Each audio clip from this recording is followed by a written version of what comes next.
This is Jordan Gray from Half Lit and DopelivenTV. Hey, this your boy Don Ritchie representing the Midwest 219 Stand Up. Hey, what's up, y'all? It's Lamar Tate. This is your girl, Monifa. Hey, what up? It's your man Dave Hollister from Blackstreet. You know what this is right here. This Trigger Trench in the building. Hey, what's up, y'all? This is your boy Jason Weaver. And whenever I'm back home in the Chi, I'm checking out Dope Living TV. Hey, it's your girl, Adina Howard, and you're watching Dope Living TV, live with Greg Gray and the crew.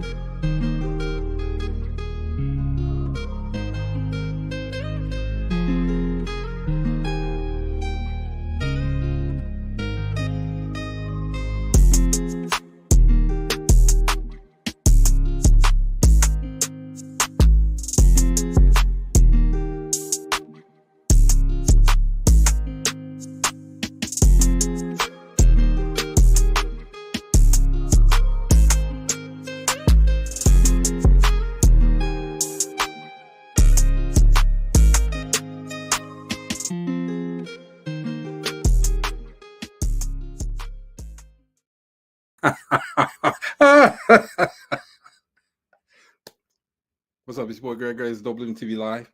Hey, the views that are expressed on this Dope Living TV Live are not necessarily the views of Dope Living TV or its affiliates. I'm laughing because I literally just got here, just popped on, and I had told Gina to go ahead and do it, and I pressed the button. So it is what it is, okay? Sorry about that, sis. I'm like, wait, what? Okay. See? Woo. What a day. I could have been late, y'all. He wouldn't even let me be late. Nah, y'all can't be late. Y'all can't be late. Gotta tell him, Jeff. Can't be late. Coach. Hey, what's going on, y'all? Hey, welcome. I ain't seen you in a minute. I know. J Real. What's up, Moby? G-Man. Can't be late. Can't be late. Hey, everyone. Hey, Jeff. Hey, Marcy. Hey, I what's missed going you, on? Jeff. We did miss you, Jeff. I mean, Yes. We miss you. Sis. Aw. So why y'all missing each other? Did I say the views that are expressed on this? You did, but I'll say it. The views that are expressed on this Dope Living TV Live are not necessarily the views of Dope Living TV or its affiliates. Because I already had it ready to roll off my tongue. Yeah, you wrote it down. Anyway, go. I had it ready to roll off the tongue here. Hey, I gotta start this off by saying apologies to Carissa Grant. Supposed to be on today. I thought that this would be a very important subject that's for us to talk about. So, Carissa, I'm gonna inbox you, and we'll reschedule. I know I said the 23rd, and I just totally forgot. So. But Carissa does some artistry as well, so y'all enjoy that. Anyway, man, look, today on the show, we touched on it last week, and we want to kind of dig into it this week.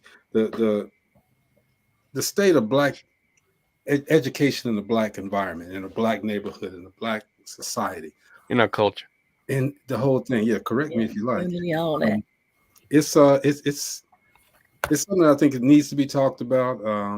It needs to be continuously talked about, and we need to consistently talk about it. All right.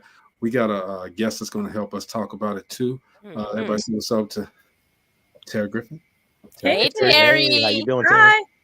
Terry is gonna provide some insight because I'm telling you, she deals with some of the hard stuff, some things I can't even put my hands on. You know, it takes us a special people to deal with what she deals with on a daily basis. So yes. What up, Terry? Howdy.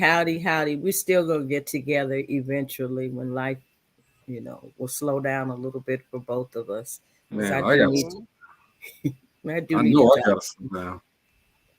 But we want to talk about this, and there's a lot of different variables for this subject.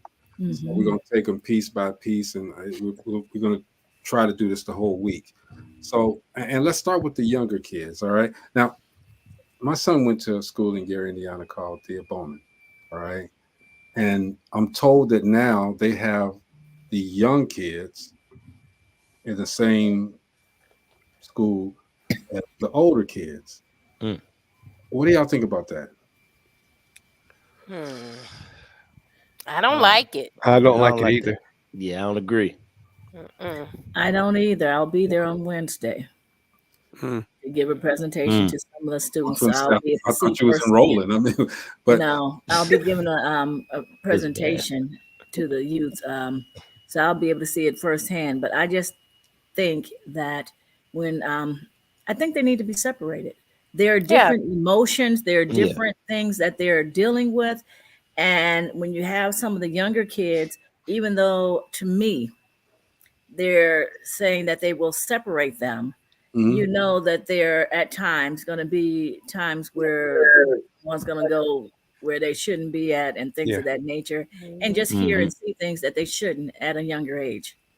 I mean, it goes back to the adage, you know how when grown folks used to be in the room talking and kids used to come in there, what do you say? Get out of the room. And them gonna be some Grown grown folks. people in that school with them. You know what I'm saying? That I don't think it's gonna be conducive to learning. I tell you that. I think what's gonna happen is gonna be just like watching a daggone one of those drama shows or something. And Hmm. be more drama than it is gonna be Mhm. education. That's my opinion. And Yeah. Terry, you hear the feedback that, well, they see all this stuff on the internet. Yeah. Well, they do, and we trying to curb that, but why hopefully, add yeah. to it? Right. Pour Mm. gasoline on the fire. So basically, Terry, what is your expertise? What do you do? hold on real quick, Marcel. So basically, and I want Terry to answer this. What you guys are basically saying that you don't like that, okay? But isn't that the way that life is basically going for these kids? Because schools attendance is getting smaller and smaller. All Hmm. right. You know, when we graduated, 600, 700 people, and it got smaller and smaller and smaller. So now I guess the request would be that, hey, we don't need this school here. We don't need that school here. Let's all put them in this school. All right. Terry, what do you think about that? You got a lot of variables, like you said, that are going on. However, um, you trying to make it a one-stop shop is not going to be good unless you have really sat down and done a true strategic plan, Right. and you have the Hmm. manpower to be able That's it. to manage it. And teachers are quitting every day Hmm. Hmm. because they're tired of being social workers, they're tired of being babysitters, they're Yep. tired of not having the necessary tools and equipment that they need Yeah. for teaching. They went to school to teach. They didn't Hmm. go to school to be therapists and to be Mm. social workers Yeah, that's and true. dealing with all the things that they're dealing with, because you have children raising children, and you have um, it's so it's so diverse that there's no quick answer. Everybody's involved, needs to be involved, and everybody's responsible for us getting to where we are now, because we as a people just went to sleep and Mm. we Mm. decided we were Hmm. going to let television raise our children, and we were going to let the Agree. school raise our children instead Mhm. of us raising our children.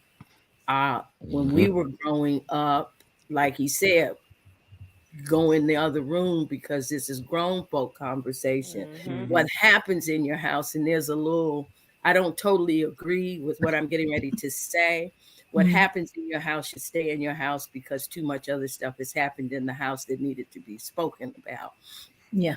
But there were some definements, and Hmm. parents were more interactive and being Hey. parents, showed up at parent teacher Yep. conferences. They Hmm. Mhm. were involved with the PTA. The PTA has to pull teeth to try to get parents to Absolutely. come. And if it's Mhm. not where there's some food and some other Hmm. incentives to get them there, they're not coming. You They're have not more coming. grandparents raising children now. Hmm. Mhm. So you True. got people in their 60s, 70s, 80s that are trying to raise young children, and they want to be in bed at 9 o'clock, and they up trying to do homework that they have no clue on how to Yeah. do homework, because 1 and 1 is no longer 2. You have Nope. to go, you have to navigate to come up that 1 and 1 is 2, when you can just say 1 + 1 is 2, or 1 times 7 is 7. There's so many other variables that are going on. And then looking at it from a political, and then looking at it from strategically for us, they're always trying to do something that will keep us in a cage. So, But you know what? I don't even think that the decision to put all the children under one roof was based on this is a better atmosphere for the children. I think it was more of a financial thing for the Money. Yeah. school. well, it's Hey, all about instead of having money. 3 buildings, elementary, middle school, and high school, we can have one and cut out the cost of having Mm-hmm. 3 buildings. I Now, I now know you Yeah, see we it. see that. board member, a board member of Theo Bowman. Matter of fact, the board president. Now And there's she would be a good person. You all probably know her, Eve Gomez.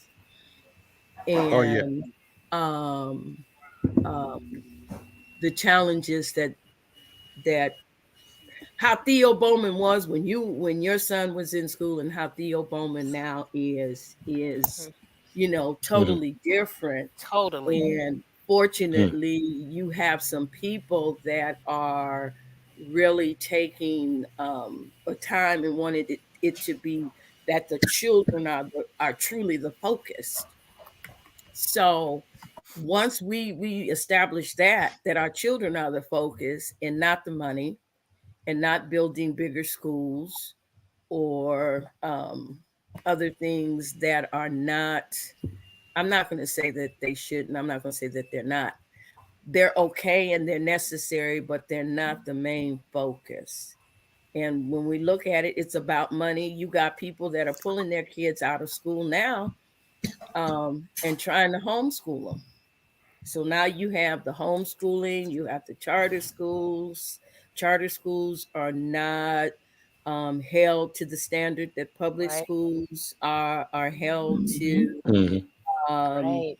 Homeschooling, you have to look at what organization in the homeschooling you want to connect with, and then you have to do the homeschooling, and that's the whole piece.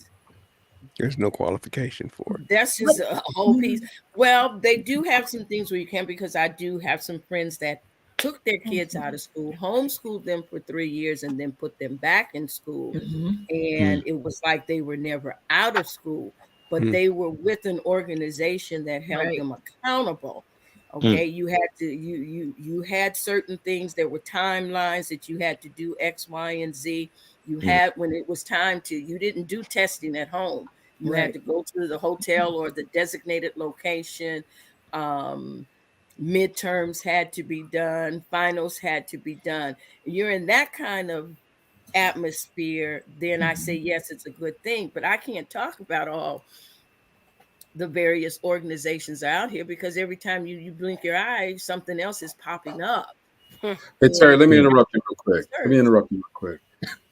So you mentioned homeschooling. Now, I'm not a product of homeschooling, of course, but my brother homeschooled all of his kids. Okay, they're successful in doing their things or whatever they're doing. Okay, but is homeschool really the option? Okay, because we have to look at the social aspect of the kids going to school as well. When they're going to school, they're interacting with people, their peers. Homeschool. You got distractions. And we talked about this, Marcella. You got the games, you got television, and this and that. All they're seeing when they're in, from the teacher's perspective, is the kid right here. Okay, they're not seeing what's over there and what's happening over there and this and that. Okay, so the kid is, to me, I don't think their attention is going to be there completely. And I think homeschooling, this is just my opinion, homeschooling is it's just passing them by. It's just passing. You're at home, and Marcy's shaking your head. But this is like I said, I dealt with this with my brother. Did all 4 of his kids. I know about homeschooling too. I was going to. I don't know about it. I'm just saying. Okay. I was going to homeschool my son, and like Terry just said, depending on the organization, because a lot of the organizations, like she said, like not just for testing, where they get the kids where you cannot test at home, you have to test at a specific place. They also have organizations where they have homeschooling days. It wasn't always like that, though. And the homeschoolers get, well, my son would have been 39 this year. And that was there. That was then where the homeschoolers will get together. And again, it depends on the organization that they are hooked up to. I do have a friend who homeschooled all three of her girls. Okay. Straight A students. All three of them are in college, in the going into the medical field. They're doing good. By what standard, though? Straight A by what standard? Because they were, I don't know what my nephews and nieces were straight A's too, okay? But straight A's by what standard? They're all in college doing very well. You know, the thing is, in homeschooling, all the responsibility is on the parent. Exactly. And, I can speak for the person that I know. All right. So socialization was a part of the homeschooling because they knew that if they were going to homeschool their children, they had to do some kind of socialization environment. So not only did they do whatever the academic part was required, there were trips, you know, museum and challenges, but then putting them in social environments. They were involved in church. They were part of Push Excel. So they got that socialization part that they would not have gotten that they would get, like even if they were in school, because you would have, you know, field trips and all those things. That's not all the homeschooling. Just like anything, just like when you decided you were going to put your son in Theo Bowman, you did some research. And if you're going to do homeschooling, it's the same thing. The only thing is parents have to understand the total responsibility is on them. You know, so if you don't set an environment, even though there were some days that the children didn't really put on total clothes, they might have had their jammies on, they were sitting at a desk. Okay, there was no television. There was no, they weren't sitting in front of the television. So you have to set the environment. During the pandemic let everybody know trying to homeschool is not for everybody. The teachers were crazy, the students was crazy, and the parents was crazy because we were all crazy. You know, about that. The teachers were trying to figure out how to do this, and parents were just sitting their kids in a room and they're going and doing what they're needing to do, and the kids was just having a hallelujah good time. So let me piggyback on that. Now we were talking about that one grade from, you know, kindergarten all the way up to 12, you know, graduation. So everybody's shaking their head no, and you know, and I got to admit one thing: it depends on the culture, because they have them here in Nashville, and well, actually in Franklin, which is south of here.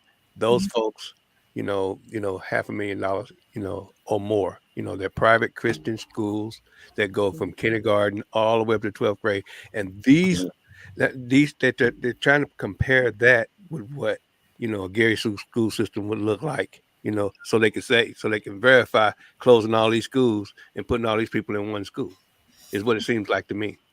So the resources and the finances there to have the staff. Totally different. You gotta have, totally different. That's what Terry made. Yeah, that's you gotta have the staff, have a strategic plan. You really have to have the parents involved, because the bottom line is, if it's going to be that we're all going to be under one roof, those Christian schools that are doing that and those private schools that are doing that, private and public is totally different. Public, you got everybody. So I'm going to bring the west side, the east side, the north side, and the south side all together. All these different dynamics, not only just the cultures, but the backgrounds. So you're going to have, even though I'm bringing my intellectuals in, I'm bringing the gangs in too. That's right. That's it. I'm bringing everything in. It's just like a city that's a town that says that it wants to become a metropolitan city. It's got to look at what a metropolitan city looks like and what attracts positive and negative. I'm not opposed to it if it is strategically, we've sat down and methodically looked at how we need to do this so a kindergarten doesn't get scooped up by a sixth grader, or a sixth grader gets scooped up by a ninth grader, and then all the other things that can happen, because the thing is, people aren't understanding human trafficking is alive and well, and it's in the school. Oh, it is. That's right. You're But right see, about that. we got all of that said, but isn't it up to, number one, the parents for assessing that situation, and number two, the teachers and the staff at the school to make sure everything's going on. See, the teacher and the staff at schools now are trying to be friends with these kids. They're trying to be their buddies. You know, I don't know if that's a great way to be, because these kids still have to learn, all right? And I think it's the wrong message. This is just me. I think it sends the wrong message when you got the elementary kids and the high school kids together, okay? Right. There's bullies, you know, they can be bullied. They can get their whatever, I don't know what they use now, lunch money, vouchers, whatever. They can get that taken away from them. And the kids shouldn't have to live in fear. Now you're bringing all of these kids together now. And these are kids that come from different schools, different areas, different cultures. And some of them, and I'm not talking about anybody's kid in particular, but some of these kids are just bad. Oh yeah. And these kids have to go to school with these kids and fear. And that fear will kind of take away from the learning, because as soon as they get out of class, they're looking around the corner to see if Tyrone is out there ready to whoop that ass. You know, and I'm already dealing with that now. They're dealing with that now, and they're not all under one roof. Yeah. They're dealing But with Greg, exactly. You made a comment. They're dealing with all of that. If it's an elementary school, they're dealing with elementary school bullies. If there is junior high, they're dealing with junior high bullies. I understand if it's high that. school, they're dealing with high school bullies. And just in the defense of those teachers who have the compassion and don't look at the job just as a paycheck. Right. Come on now.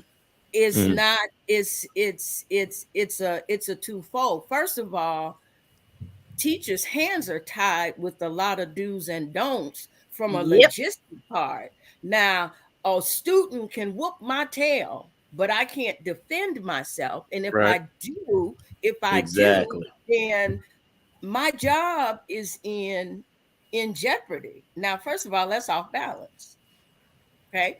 So when you look at, and My then you job look is at just the in other, jeopardy. you look at, well, no, because we're gonna get out. Self-defense. Come on. When I learned, they learned here's the nonviolent self-defense. This is the thing.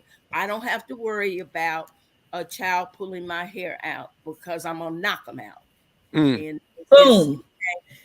But one, we're gonna have an understanding. Teachers are not being taught like when Miss Marcella was in college, and some of the teachers, Mildred Morgan Ball, and all of them were in college.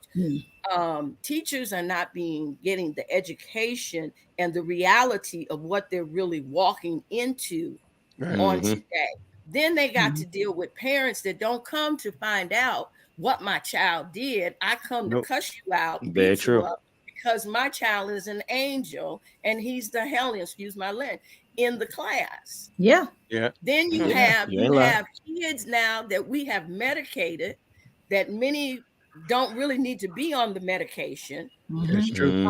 Because of the side effects. You got and now we done labeled everything. Every time we talk, we turn around now, we're labeling something. There's autism and there's this and it's that. ADD, ADHD. Little Joey can come in and throw desk all over the place. Me as the teacher, my first job is to make sure that the other students are safe Right. while he's throwing these tables around, and then you telling me I can't do nothing to little Joey. Mm-hmm. Okay, Standing. so and and Can't lay a it's hand not on them. it went, and that's why I say it's not just cut, cut and dry, because we have some good teachers, we have some good Yeah, man. administrators, Definitely. but when you're looking at education being bound by politics, I'll talk about Gary. I'm born and raised in East Chicago, but I lived in Gary because my dad and family is from Gary. Here for years, I'm seeing empty schools, not boarded up, Mhm. not being sold, Just empty. just empty. When before the management came in, I don't know all the particulars, so I'm not pointing fingers. My question is, what was the school board doing that it got to the point that the state had to step in? East Chicago was Very one true. step from that happening here until some people put their foot down. So that's Right. why I said we're all at fault, because we went to sleep on some things. We have, I don't know if it's statewide or what, but I know here in East Chicago, in graduating from high school, if you haven't met the certain criteria, they don't give you a high school diploma. They give you a certificate. Yep. Now, the dumbest person that was in my class got a high school diploma. So you got a certificate and you can't, there's nothing you can do. Do anything with it. You Mm-hmm. can't do Exactly. anything with it. So now we have a subliminal way of saying, I'm really raising you to stay in slavery. I'm going to raise up a generation where they're I'm going going to to jail. be found. All right. Mm. So now I want to make money. Let's build a jail. Because they Mm-hmm. had already laid the stuff out. Let's build a jail because here's a demographic. Here's a high population of Black and Hispanics.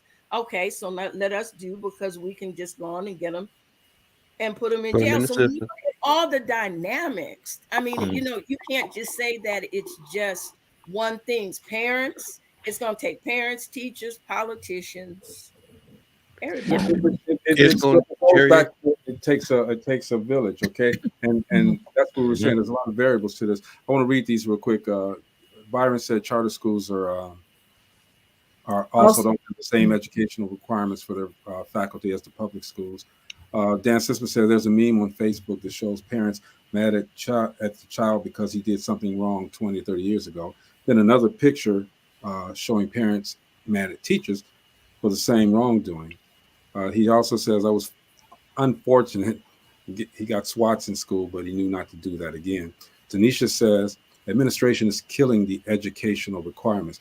Now, Gina put something as we have a group chat, and Gina put something on there about 8 children arrested after refusing to leave McDonald's. Yeah. Gina, you want to talk about that? Because I got the video queued up. Yeah, I was hearing I went through the comments and I was hearing a lot of people saying, those children should have left when the manager told them to leave. They should have been arrested. These kids were thrown up against walls. They were thrown on the ground, Body handcuffed. slam. And a lot of people are saying, Y'all they disregard deserve that. that, because that's what they should have been Right. respectful. On the other hand, I don't feel that's the way they should have been treated. I feel that when the way you treat young people is the way they act. And I think Mm-hmm. it was I agree. kind of overkill. And I also felt like, why did this manager feel I feel like he felt threatened that there were so many Black kids in his McDonald's that he needed to get them out of there. I didn't see anything going wrong leading up to the police being called, other than there were a bunch of Black teenagers in this McDonald's. Okay, There so were I'm kids gonna. waiting for food, ordering food. There was no disruption. And I just didn't understand it. But majority of the people were saying they should have left when they were told to leave. But you know what? If you paid your money and you waiting for your food, why should you be thrown out? Right. But you know what? Let's look at the. Go ahead, Marcelo. I looked at it as well. And like you said, Gina, you didn't see what was going on. And my question was, what happened prior to when the video started? Because I also wondered, looked, I'm like, okay, he was like, okay, you've ordered, okay, move over here. You've ordered, you're waiting on your food. And it just seemed to me like they were just waiting, some to order, some waiting on their food. But what happened prior to that for the manager to say that they didn't want him in there? Now, there was one kid that I thought, I don't think it should have been body slam, but that one kid them all together though. There were some disrespectful kids. Right. But the policeman made the comment. Everybody. Let me play this. Because he made the comment. The first one I put my hands on, I'm gonna arrest. Meaning it didn't matter if you were the one bad, you know. Let's let him play the video. Okay, now I didn't download this. I didn't download the 7.5 minute video. I downloaded the newscast. So let's look at the newscast and we'll talk about that too. And we got Terry Griffin on here talking with us about the state of education in the Black communities. All right, and this has a lot to say. Check this out. Fall River Police have just released body camera footage right here of an incident involving multiple teenagers at a McDonald's. It's an update to a story we first reported on 12 News at 10 last night. A manager called police to the President Avenue location yesterday afternoon because some of the teens were allegedly causing a ruckus and not ordering food. Body camera footage right here shows several of them ignoring an officer's request for them to leave. Video shows one teen was taken into custody inside the McDonald's and another was arrested outside. Time to leave. I'm not playing. Time to go. Time to go. If you don't start leaving, my handcuffs are coming on. First person that grabs going. You're under arrest. What? You're under arrest. What the f is wrong with you, bro? Down here, go on the ground.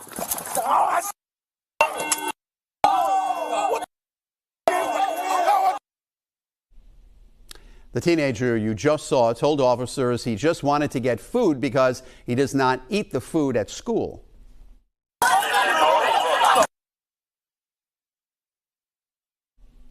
Body camera footage also shows officers arresting one girl who they say refused to leave. Now, they're seen pushing her against the wall and handcuffing her.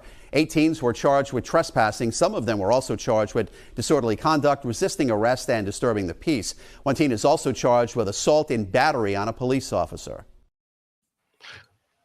You know what? Go ahead. I think this is what I honestly think. Of course, the manager was not used to the culture that was coming into the daggone place, because we coming into a spot in the McDonald's. I can remember back in the day, we go into a McDonald's and we go there to eat. We might be a little loud, but we're gonna go in there to eat. You know, if something really broke off, something really broke off, 8 times out of 10, it was somebody in that crowd gonna stop it. You know, I think he wasn't used to the culture, and it was a culture shock for him because it was other people at the counter that didn't get put out. Okay, and that's one of the thought. teens Go ahead, said that. They said, why are you asking us to leave and there are other people in here? Okay, that's a thought. That's one thought. Let's hear Jeff's. I'm gonna tell y'all this. I'm gonna tell y'all what I thought about this. I didn't like the way that the newscast was constructed after watching the video in its entirety, because I felt that all it was kind of like, now the first part of the video, if you watch the long clip, you could not hear what the cop and the manager were saying to each other. The audio did not, the sound was off and the audio did not come on until he started talking to them black kids. I think that was something very crucial, because I think if we would have heard them 2 white people talking, it would have been some craziness said. Because I felt that was the most wildest thing out of the whole episode here. And then also, when you look at the escalation of everything, like Marcy was saying, he made that statement about the first one I put my hands on, that's who gonna get it. Now, at that point in time, see, I had people to fear at home. I'm gonna go home and I'm gonna leave if I'd have heard that. That's just me. Yeah, me too. That's just me. If I heard that, I'd have left. But I kind of get it too. You know what I mean? Like we said earlier, there are people waiting on their food, and there are people who already got their food. I feel like the cop could have delegated that a little bit better to really state what he meant and what he was trying to say, rather than just be aggressive and trying to just delegate. Y'all gonna hate what I got to say. You know, because that one guy, he did grab when he said okay, and he grabbed him. He did. His back was turned, and it was looking like he was looking up, like, okay, what I want to order, or trying to get ready to order. Or did he say? Or did he say something under his breath? Okay, I don't know. No, I believe he said something under his breath too. Gina, what you got to say? Y'all not gonna like what I got to say. Well, I'm gonna tell you, because you know, it's always, we only see portions of the clip, so you have a one-sided story.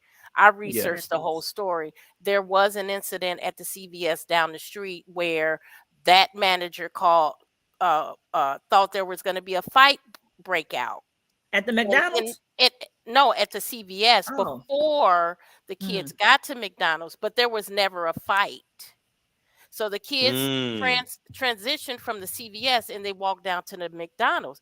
If you watch in the beginning, I didn't see the kids being disruptive at all. It didn't look disruptive in there. I think the cop could have made his presence known, and I think it wouldn't have gotten out of hand like that. He could have stood in there and just. I do want to say this though. It got now for watching it, I can see why it got out of hand. The one kid with the N-word. There was one part of the video that you guys probably, if you watch the long version, the cop told one of the kids, "Your dad is probably in jail." I heard that. Understood. Understanding all of that. Understood too. Terry, what's your thought about that? She over there giggling. I'm gonna say mine for last because y'all not gonna like what I'm gonna say. It's a shame. It's a shame we have to teach our children that even though they're in the right, to just walk away. Yes. Exactly. You know, and just to think there might have been a child that was going to be their meal for the day, so they weren't trying. That's what the boy and said. One kid said that. They weren't trying. You know, to walk away. And when he grabbed the guy from the back and he said, "What?" I don't know if he said something underneath his breath. It's not what we do, is how we do it. Now, I experienced an incident like that when I was in Fort Wayne. I was in a store. We were in the store. We bought merchandise and was very gracious to the person, said, "Have a good day." And the police were waiting for us outside. Wow. You know, so you don't know, like, was it Mr. B? Said, you know, the culture.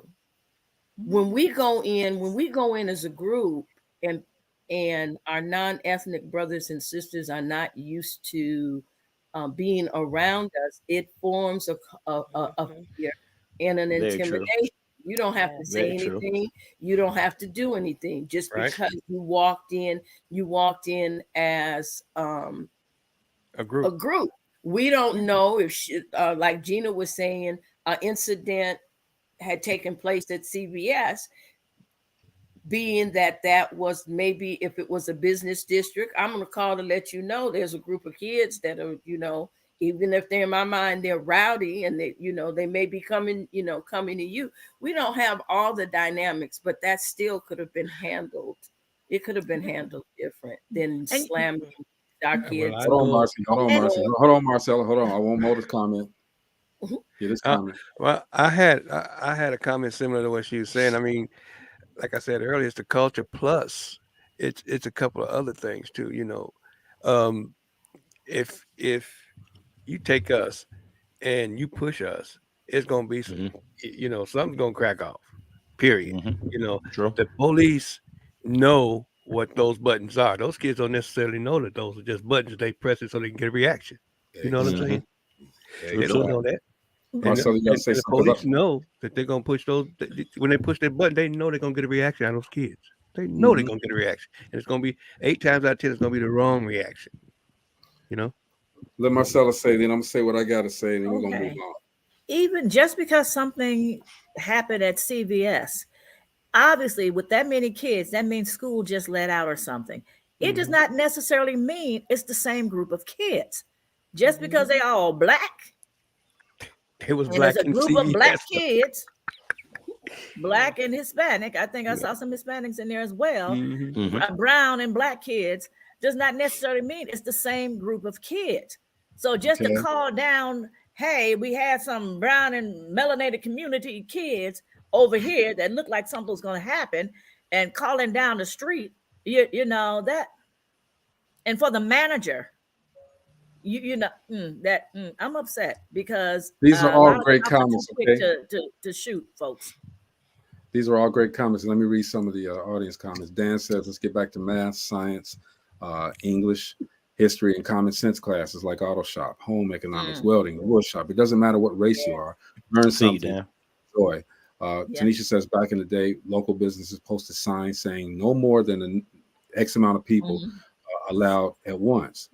And it says that's the problem with media, as you guys had mentioned. They only show what they want depending on their audience. Right. He could have asked who has a receipt and is waiting. Everyone else will have to wait outside until management calls you. Tanisha, thank you. Here's my thought. We Here's usually my didn't have no thought. problem like that. Now look, you guys know as well as I do. These kids are different these days, all right? We saw a video, 7-minute video, all right? And we saw kids standing around. They weren't saying anything, okay? But the first rule that each and every one of us teaches our kids, when the police says whatever they're going to say, we're not going to confront them. We're going to do what they say and move. Let's go, okay? Did these kids do that? No, they didn't. All right. They even said, you heard what the one kid was cussing at him. Okay. Yeah. After he got aggressively corralled, that kid started cussing at him. Okay. So did the police use too much force? I think they used too much force. Yes. Okay.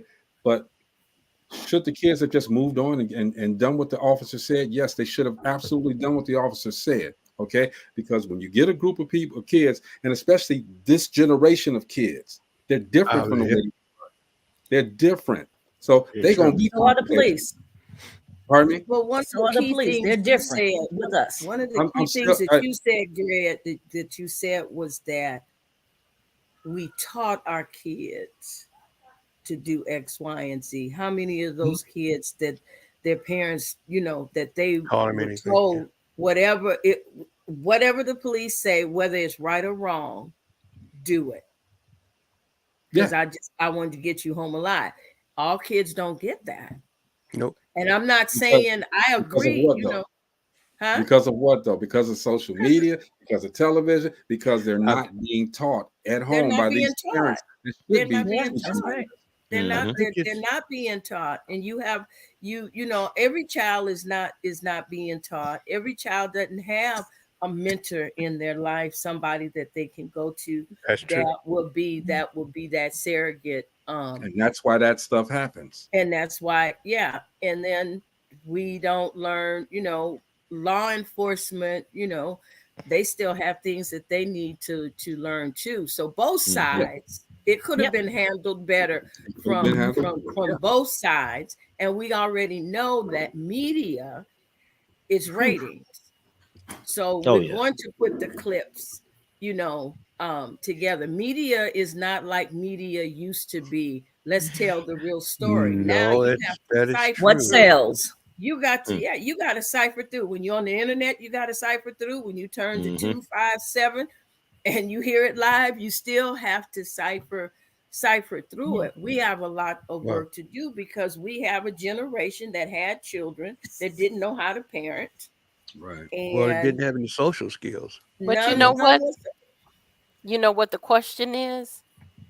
Is this the society of children that we should accept now? Is this what generation, is this how the generation is being raised? And is it okay? Is it okay for the children to stand up to a teacher in school? Is it okay for them to stand up to authorities? Is that acceptable now? I feel like it's acceptable regardless. And I want to say that. I want to say that too. and I want to say it with this. There is, but you have to know what you're doing. I mean, there is a way to do this thing, because I'm gonna tell you something. Out of the first thing we did is went home and we told our parents what cracked Yep. off. First thing we did, you told your mom and your daddy, hey, XYZ cracked off, and then somebody got arrested. They was running their mouth. The whole story would have came out through one of us. You know what I mean? Mm-hmm.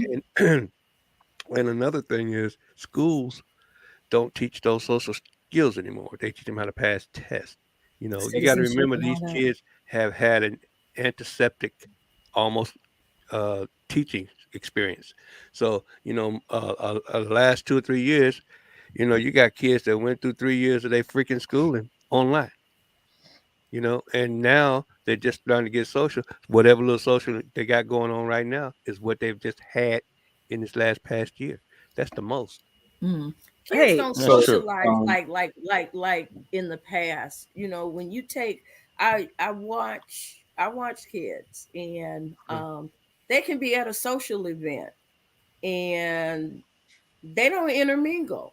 Nope. And we were talking about this just last week. A parent was saying, my daughter came home and said, "Oh, I got a new friend, and she's da da da da da da." And she said, "Okay, what's her name? I don't know, but she's my friend."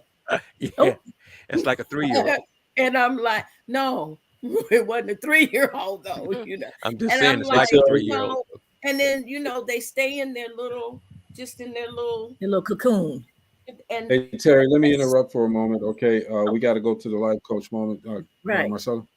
Yes, we're going to redirect, regroup, refocus with life coach Jeff Relaford. You see, she got all. Yes.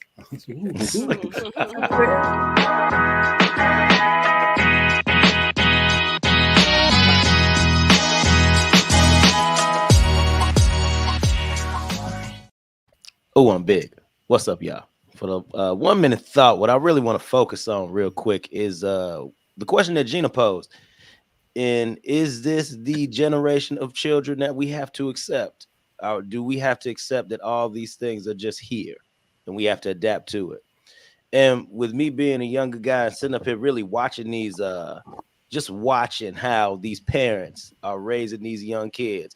And you got to remember, some of these people I graduated with too, and a little below. Yeah, I'm gonna say that because we have a lot of the iPads, the electronics raising the kids. Parents are really removed a lot from just what the kids are actually doing. I kind of feel that if the parents of now will kind of take more interaction into the kids' lives, they will be okay. But that relationship that you have with your mother and father, you got to remember, kids can't get that back. They can work on it and try to rebuild it, but those younger years are what kids remember. So with me saying yes, that's something we have to accept. I just want everybody to reverse that process. Go ahead, spend time with your children, read with your children, play with them, teach them things that are going to help them in life, and don't just put them in front of an iPad so they can watch a video or play a game all the time.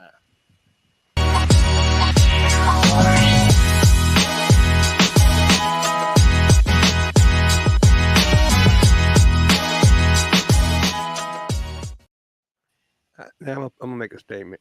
Didn't y'all used to hate? Relaford, all right, glad you're back, bro. Hey, so we're talking about the state of education in the Black community, as well as things that happen in the Black community. Let's just put that addendum on there. And Terry Griffin came in, sat with us, talked with us, gave us her expertise. We appreciate you doing that. So at the end of the day, man, we're gonna do this tomorrow and Wednesday, Thursday, Rest of the week, yeah. Friday, Saturday, Sunday, Monday. But at the end of the day, what can we say is really the problem? Because we want to talk about the problem, and then we want to try to create not necessarily solutions, but a plan to try to at least give everyone a template as to what to do, or what they can do. Not saying that we're right, but as we talk about it, and everybody talks about it, somewhere down the line, as a group of people, not just us, but as a group of people who are truly into making sure that education is great for our future leaders, we have to come up with reasonable answers to try to help. Marcella, what do you think could kind of start that conversation right? Okay, what I think could help is to show more love. We never know what the kids are going through. I did work at a high school. I was working in food service, and I had some rowdy kids. The kids that what I just cussed out my teacher because I had some of the kids that were in school suspension. One young lady, I think I said it on the show before. She was there. I was like, "Why are you here?" And it was like because I cussed my teacher out. And I was like, "Nope, nope, nope. We don't do that." And I had a long talk with her. I didn't see her back in school suspension after she served her time there. Another kid, very disrespectful to me. I was scared to lose my job. I didn't lose my job on that day, but when he came back, I found out what his name was, and I greeted him by his name, and he was shocked that I knew who he was. Um, and this time, when I asked, how may I serve you? Perfect gentleman, may I please have, yes, ma'am, no, ma'am. He disappeared. I didn't see him until the end of the year, and I'd been asking about him, and a security guard brought him to me. And I asked him, where was he? He said he had heard I'd been asking about him. And I was like, I was concerned. I wanted to make sure you were okay. And he said he was okay. His family was okay. He had to do night school. And there was like a tear. And I was like, I just opened my arms. We're not supposed to hug the kids. We're supposed to give them a teddy bear. Crazy to me. But he said, hold up. He said, and between his crocodile tears, he says, you care. I'm like, yeah. He said, no, for real, you do care. And sometimes, again, it's just showing that you do care, showing that you love, that they're showing them some type of love because we don't know what the root of the problem is. We don't know what they're coming from. That's what I think some of these kids need. If you need to kind of get in their face a little bit, but do it with love. Okay, so Because tomorrow with that one, I just think we need to do it with love. Talk to the kid, find out what's going on. I've talked to several of them kids, and it's go ahead, finish your thought. And I've talked to a lot of those kids that were labeled bad, and I would just sit down. Hey, you having a hard day today? Why are you by yourself? What's going on? And things. And when it would blow your mind to see what our kids are going through. And a lot of times that's what the problem is. You can't learn if you're coming from a dysfunctional family. You can't learn if you have someone bullying you. You can't learn if you have no food at home. You're not eating. The only meal you're getting is at school. Hey, we need to change. Marcella, let me read some of these comments before we go. Tanisha says that parents of today don't want you to say anything to their kids. As a PTA president, she sees it all. They have over 850 kids in attendance, and the same 7 parents shows up. Dan says media and social media, same things happened back in our day too. We just didn't hear about it because we didn't have thumb spring phones we have now. Everything is known instantly. Dan has no problem with anyone of any race. Lenita says, I often refer to the movie Lean On Me. If you treat them like animals, they'll behave like animals. If you want parents to be engaged and involved, give them the tools to do so. Yeah, that's good. Tanisha says, get some young adults on here to talk. We're going to do that, Tanisha. We're going to do this the whole week. Dan says his wife was a child advocate. She says what she teaches kids before 12 to 14 will follow them, and that's how they will live their life with some expectations both some ways. Exceptions. I'm sorry. The only thing you are given at birth is the fear of falling. All the rest is taught either by parents or society. That's good, Dan. This is a heat show. You need to have another like it. Thank you. Appreciate you, Dan. This is a great show. Oh, he meant great, not heat. All right. Dan, reading is fundamental. You can still learn too, dude. Dan, we talked about this all this week. And you know what? I know we have to go soon. I know we like short for time. We're going to do this all week. I would really like to get into what Tanisha said about the 7 parents showing up, because I think you asked what are some of the things we can do. I think we could start with the parents. I just went to a PTA meeting with my granddaughter last month, and you should have seen how it motivated her and even the other kids that were there with their parents. I think that is a good start. If we can somehow get these parents to show up to these PTA meetings or some of these activities that are at the school, I think that would be a good turnaround. Okay, Terry, what do you think? Start encouraging not only the parents, but even those of us grandparents. Let us stop saying to our kids what's wrong with you. The power is in our tongue. Life and death is in the power of the words that The come bless and out. curse. We don't have bad children. We have bad children because we keep saying they're bad. We have children that have some challenges and issues just like the rest of us. But instead of saying what is wrong with you, what's going on, what's happening with you, because kids have trauma just like the rest of us. And with things, they're having to deal with things that we didn't have to deal with when we were children. Yeah. And all the things that Marcella said, all the things that all of you have said on here, yes, but it does take a village to raise not only the children, but the parents. Understand, our kids are techie. They're very, very techie, all right? But they don't have a lot of common sense because the parents have not been trained. Yeah. And Parenting so classes. it's not pointing fingers, because like I said, we're all at fault. So wherever we can undergird, let's undergird. And the reason why I say that, y'all know I deal with human trafficking and homeless people. And you got to in the school every day that are living in cars, that are on the street. And so, but then we want them to go in there and we want them to produce. We want them to, to give the undivided attention. And then you have parents, that are trying to keep the family together, and they don't know one thing from another. Then you got the recruiters in the schools. You got the recruiters, peer recruiters that are recruiting. Coyotes, yeah. So all these dynamics. So when we're taking and doing words of encouragement, kids know who loves them, kids know who care about them. And if you can plant a seed in that kid by just letting them know that they're valuable, and that they're precious, you get a chance to see the fruit. We may not be able to see the plant, but we can be the one that plants the seed and let someone else water it and nurture it. Absolutely. Mo. Man, we got a lot of work to do.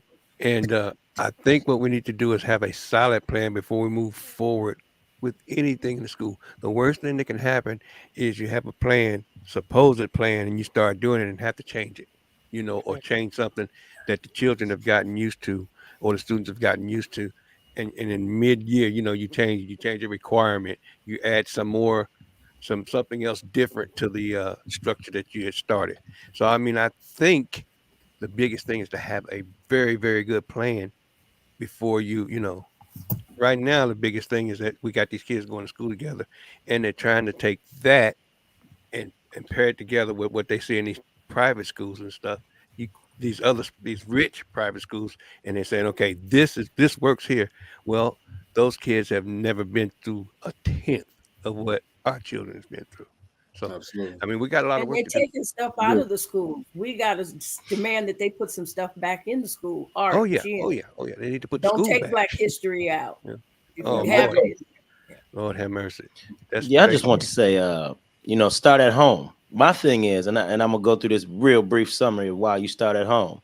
If you start at home, it starts with the parent and the relationship and the child. If you nurture that relationship with the parent and the parent is going to teach the child to show respect. And then if the parent shows respect, that means it's going to trickle on up to the teacher. See these relationships that start to form here, people, because now the student respects the teacher. Now they like each other a little bit. They can talk, they can do something. And now the teacher also has respect for the parent. So now they have a relationship. Introduce that parent to that principal. Make sure that student knows that principal. You know what I mean? Let's create an environment where everybody at least touches base with everybody, so there's some type of accountability that's held to everybody, from the kid all the way to the teachers, the other faculty, all the way up to the principal.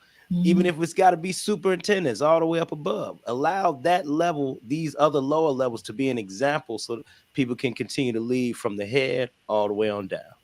Absolutely. And to piggyback off of what Mo said, if you fail to plan, you plan to fail. All right. So as he said, we have to have a strategic plan, and it has to be something that everybody can get on board with, everybody can understand, and everybody says, okay, it's going to be good. It's going to be good. We got to get out of here, but tomorrow we're going to be talking again about the same subject. And basically, you know, again, let's try to we're going to try to get some younger people on here so that we can find out the positives and the negatives that are going on in the schools, so that we can at least hear them and see if we can address them and see what we can do. All right. Definitely. Thank you, Terry. Thank you, Terry. Appreciate you. Always a pleasure. Yes, you thank all you. keep doing what you're doing. We Thank you. ain't gonna stop. Okay. My guys, y'all family, y'all did a great job today. Okay. And I hope people will tune in tomorrow. So, because this whole week we're going to talk about the state of the Black education in the Black communities. All right. So that we can make sure that at least we get something done, something said, something planned, as Mo said. All right. And make it a great opportunity for everybody. Parents, teachers, students, everybody. All right. This is Dope Living TV Live, man. We'll see you guys tomorrow. All right. Peace out. Peace out. Yes.